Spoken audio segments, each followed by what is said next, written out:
দময়ন্তী দাস দুয়োগৰাকীকে মঞ্চলৈ আদৰি আনিবলৈ অনুৰোধ জনাইছোঁ আৰু লগতে আমাৰ আজিৰ উদ্বোধক প্ৰদীপ চন্দ্ৰ খালৈ ডাঙৰীয়াৰ সহধৰ্মিনী চন্দ্ৰমা বৰুৱা খালৈ বাইদেউ আৰু উপস্থিত আছে তেখেতক মঞ্চলৈ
আমাৰ দক্ষিণ ৰঙিয়াৰ নিৰ্মাণ কেন্দ্ৰ ডিমুত যোৱাকালি 27 আৰু 28 ডিচেম্বৰ তাৰিখে বিস্তৃত বৰ্ণাঢ্য আৰু এই সভাৰে আয়োজন কৰা হৈছিলে। ইতিমধ্যে আজি মুকলি সভা গ্ৰন্থ উন্মোচন কৰা কেইবাজনৰ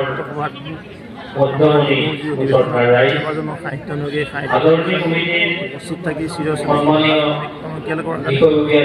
প্ৰয়াস চলাইছে মোকামিলা সাহিত্য সভাক ধন্যবাদ জনাইছোঁ। লগতে অসম সাহিত্য সভাই জন্মকালৰ এজন এই মুহূৰ্ততে জাতিৰ জাতিৰ বিপদৰ সময়ত যদি কোনোবা একত্ৰিত হোৱাৰ প্ৰয়াস চলাইছে অসম আন্দোলনতো সাহিত্য সভাৰ অৱদান আছে। আমি নিশ্চিতভাৱে সদায় প্ৰবুদ্ধ কৰাৰ কাৰণে অমিত শ্বাহ ডাঙৰীয়া আহি আছে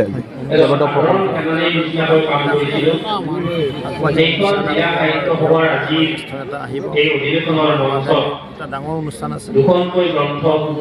জন্মস্থান আধুনিক ৰূপত